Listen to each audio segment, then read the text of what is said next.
So last time we looked at making changes to a game using the information that's already been gathered by other people, such as myself or those over at romhacking.org. And this time we're going to look at how to find this information out for yourself. We're going to use the comparison method, which is a really easy but really effective method. I've been out of the game for about 2 years now in the ROM hacking scene actually, but I still remember this method, and I'm going to do a quick video on it without even sort of looking it up again because it's so easy. So what I'm going to do is I'm going to load in my Lemmings ROM. We'll stick with Lemmings since that's what we used last time. Now you remember last time this is what we used. We managed to increase the number of Lemmings to 255, and I'm going to show you how I found that value. So we've currently got 10 diggers that we can use. What I'm going to do is I'm going to create a save state right there where I have those 10 diggers. So I'm just going to go into ROMs, Lemmings, and I'm going to call that lem.gso.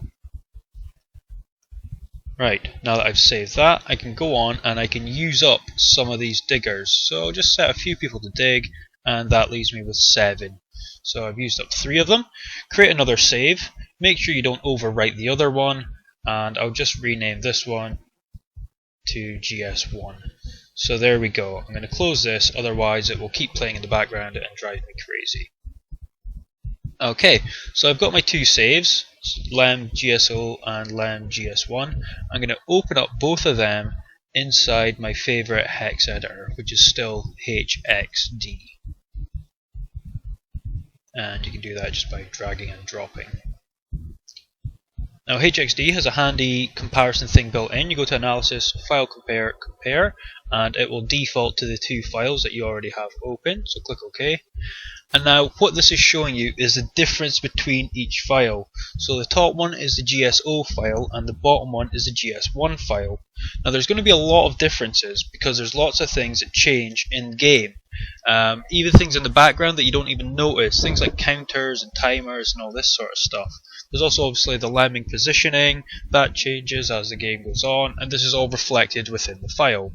What we're looking for is a value at the top of OA, which would represent the 10 diggers, and a value at the bottom of 07 in exactly the same place.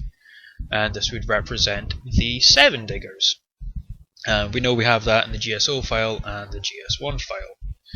So what we can do is we can hit F6 to move on to the next change, and we can continue doing that until we find the values that we're looking for. Now this can take a long time. To speed up the process, you can try and make your changes as quickly as possible in game, so as little is changed and there's less differences to look through.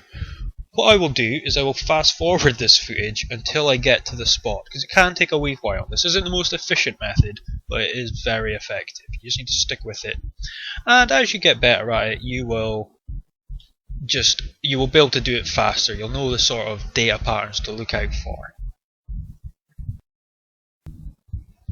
Alright, here we have it. OA at the top, 07 at the bottom.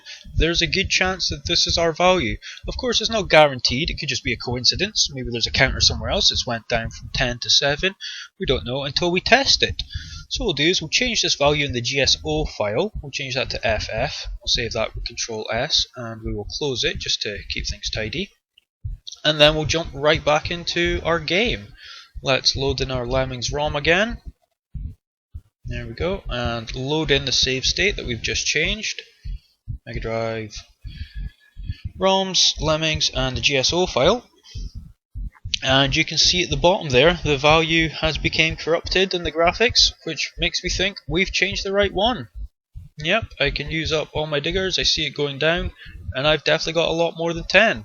So yeah, there you go, really easy method, really effective. Can be a bit time consuming sometimes, but it works. Now, what you can also surmise from this is that the values next to it are probably the values for the other skills. The things like the builders, the stoppers, the exploders, the punchers, they're probably all going to be nearby. And if I was a betting man, I would say these values here are them.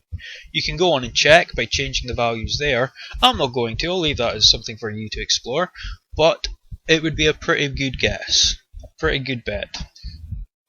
This method works for lots of things. You can use this for lives really easily. You just go into a game with 3 lives, kill yourself, and then, well, kill yourself in game, obviously, and then do the comparison against 3 lives and 2 lives. Really simple. You can use it for ammunition, go in with a lot of ammunition, use some up, create another save, compare them. You can even use it for health. If you have health bars, it's a bit harder, but if you can work out the value of the health bar, then you can do it for that. It's really effective and really simple.